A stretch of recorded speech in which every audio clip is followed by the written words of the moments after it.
Friends, it's me Shanila. Welcome to my channel online class.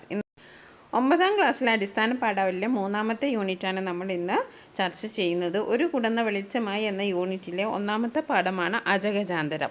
അജഗജാന്തരം എന്ന novel എഴുതിയിരിക്കുന്നത് SV Venugopan നായരാണ്.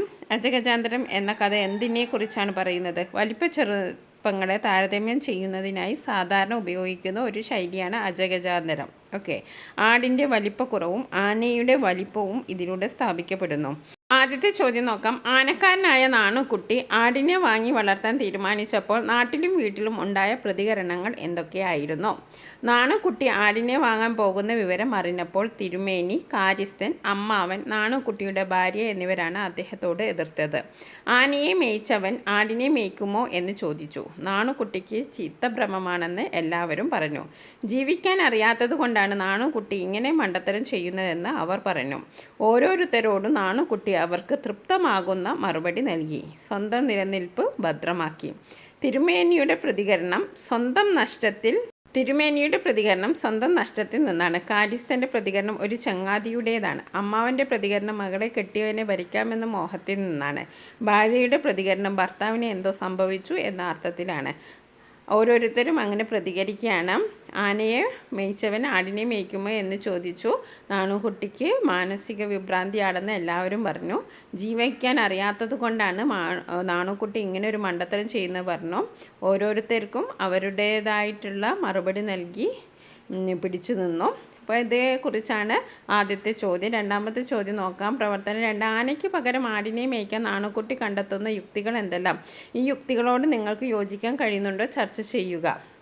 ചുറ്റുമുള്ള തൻ്റെ ബന്ധുക്കൾക്കും നാട്ടുകാർക്കും ദഹിക്കാത്ത നടപടികൾ എടുക്കുന്നതിൽ നാണുക്കുട്ടിക്ക് തൻ്റേതായ കാരണങ്ങളുണ്ട്. ക്രിസ്തുവിനെ പോലെയും ശ്രീകൃഷ്ണനെ പോലെയും തൻ്റെ ജീവിതവും മഹത്വപൂർണ്ണമാകണം. വല്ലവൻ്റെയും ആനയെ മേയ്ക്കുന്നതിനേക്കാൾ സ്വന്തം ആടിനെ മേയ്ക്കുന്നതാണ് നല്ലത്. വെളുത്ത മൃഗത്തെ മേയിച്ചുകൊണ്ട് നടക്കണമെന്നാണ് ആഗ്രഹം. കാട്ടിലും മലയിലും ആനയ്ക്കൊപ്പം സഞ്ചരിക്കുമ്പോൾ ജീവൻ പണയപ്പെടുത്തിയാണ് പണിയെടുക്കുന്നത്. ആന മദം പൊട്ടിയാൽ അപകടകാരിയാണ്. പാപ്പാനെ വധിക്കാനുള്ള സാധ്യതയുമുണ്ട്. ആട് മേയ്ക്കുന്ന ആളെ വധിക്കുകയില്ല. ഈ യുക്തികളാണ് നാണുക്കുട്ടി നിരത്തിയത്. കുട്ടി പല കാരണങ്ങളാണ് ആനയെ ഉപേക്ഷിച്ച് ആടിനെ തിരഞ്ഞെടുത്തതിന് പറയുന്നത്. ഒന്നാമത്തെ എന്താണ്? ക്രിസ്തുവിനെയും ശ്രീകൃഷ്ണനെയും പോലെ തൻ്റെ ജീവിതവും മഹത്വപൂർണ്ണമാകണം.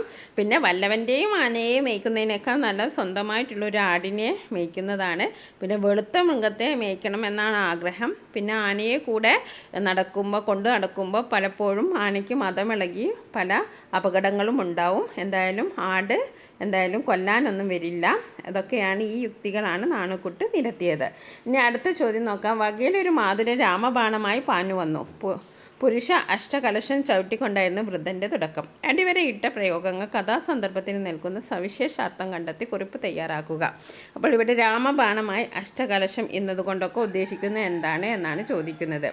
രാമഭരണം, അഷ്ടകലാശം, ചവിട്ടി എന്നിവ 2 ശൈലികളാണ്. മഞ്ചാടി മനയ്ക്കിലെ പാപ്പാനായിരുന്ന നാണുക്കുട്ടി ആരുടെയും എതിർപ്പിനെ മുഖവിലക്കെടുക്കാതെ ആടിനെ വാങ്ങാൻ തീരുമാനിച്ചു. അതിനു മുന്നോടിയായി വീടിന് തെക്ക് പുറത്തൊരു ആലയുണ്ടാക്കാൻ തിരക്കിടുമ്പോഴാണ് മാതുലൻ രാമബാണമായി പാഞ്ഞു വന്നു എന്ന് പറഞ്ഞിരിക്കുന്നത്. ആടിനെ വാങ്ങണമെന്ന നാണുക്കുട്ടിയുടെ തീരുമാനത്തെ അനുകൂലിക്കുന്നവരായി ആരുമില്ല.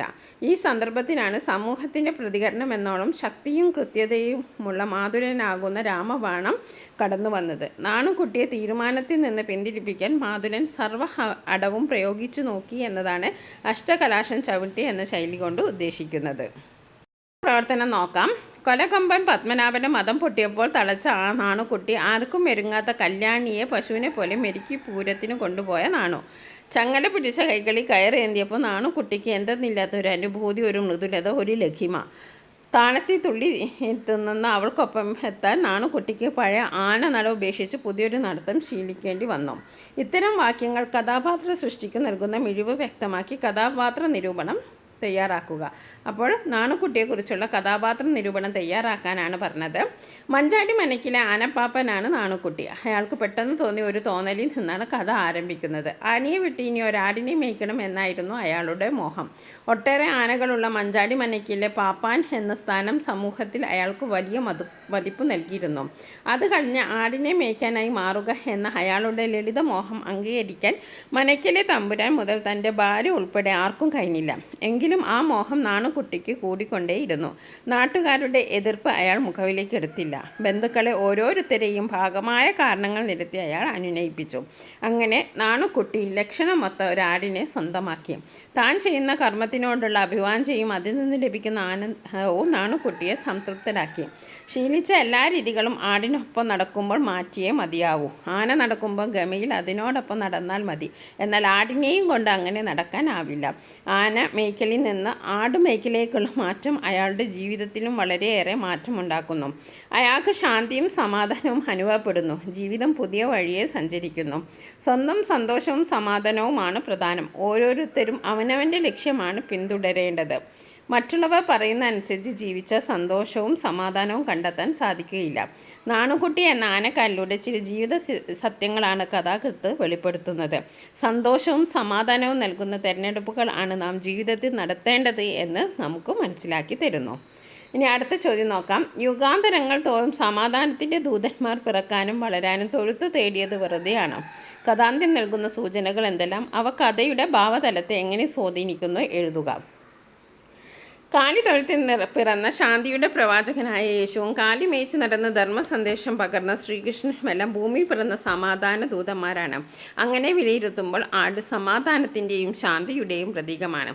യേശു ക്രിസ്തുവിനെ പോലെ ശ്രീകൃഷ്ണനെ പോലെ തൻ്റെ ജീവിതവും മഹത്വപൂർണ്ണമാകുന്നു എന്ന് അയാൾ വിശ്വസിക്കുന്നു. കാലിത്തൊഴുത്തിൽ പിറന്ന യേശുവിൻ്റെ തിരുപ്പിറവി മഹത്വമുള്ളതാണ്. പ്രാണഭയമില്ലാതെ ജീവിക്കാമെന്ന തിരിച്ചറിവ് മഹത്തുക്കൾക്കുണ്ടാകുന്നതിന് സമാനമായി ഒരു വെളിപ്പാടായി നാണുക്കുട്ടിക്ക് തോന്നുന്നു.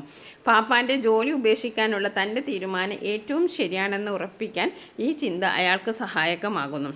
ആനയെ വിട്ട് ആടിനെ തിരഞ്ഞെടുക്കുന്ന നാണുക്കുട്ടിയുടെ തീരുമാനം ഭ്രാന്തമായി ചിത്രീകരിക്കുമ്പോഴും സമാധാനത്തിൻ്റെ പ്രതീകമായ ആടിനെ സ്വന്തമാക്കുന്നതിലൂടെ തൻ്റെ ജീവിതവും മഹത്വപൂർണ്ണമാകുന്നു എന്ന് അയാൾ വിശ്വസിക്കുന്നു. നാണുക്കുട്ടിയുടെ ജീവിതത്തിന് അടിമുടി മാറ്റം സംഭവിക്കുന്നു. സമാധാനത്തിൻ്റെ ദൂതന്മാരോടൊപ്പമാണ് നാണുക്കുട്ടി പിന്നീട് സഞ്ചരിക്കുന്നത്. പ്രവർത്തനം 6. നോക്കുമ്പോൾ എന്താ കഥ? പഴകുല നിന്നാടുന്നു. അവനൊരു കഥയില്ലാത്തവനായി പോയല്ലോ. കഥ കേൾക്കാൻ താല്പര്യമില്ലാത്തവർ ആരുണ്ട്? അടിവരയിട്ട പദത്തിന് വിവിധ സന്ദർഭങ്ങളിൽ വരുന്ന അർത്ഥവ്യത്യാസം കുറിക്കുക. അപ്പോൾ കഥ എന്ന വാക്കാണ് അടിവരയിട്ടിരിക്കുന്നത്.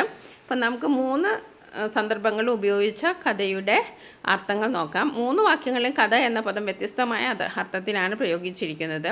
ഒന്നാമത്തെ വാക്യത്തിലെ എന്താ കഥ എന്ന പ്രയോഗം ആട് പഴുക്കുല കണ്ടപ്പോഴുള്ള അതിശയത്തെ സൂചിപ്പിക്കുന്നു. രണ്ടാമത്തെ വാക്യത്തിലെ കഥയില്ലാത്തവൻ എന്ന പ്രയോഗം യാതൊരു കഴിവില്ലാത്തവൻ ശുദ്ധഹൃദയൻ എന്ന അർത്ഥത്തിൽ പ്രയോഗിച്ചിരിക്കുന്നു. മൂന്നാമത്തെ വാക്യത്തിലെ കഥ എന്ന പ്രയോഗം ഒരു സംഭവത്തിൻ്റെ ഭാവനാപൂർണമായ വ്യാഖ്യാനം എന്ന അർത്ഥത്തിലാണ് പ്രയോഗിച്ചിരിക്കുന്നത്. ഭാഷയുടെ ശക്തിയും ഓജസ്സും പ്രകടമാകുന്നതാണ് ഇത്തരം പ്രയോഗ സന്ദർഭങ്ങൾ.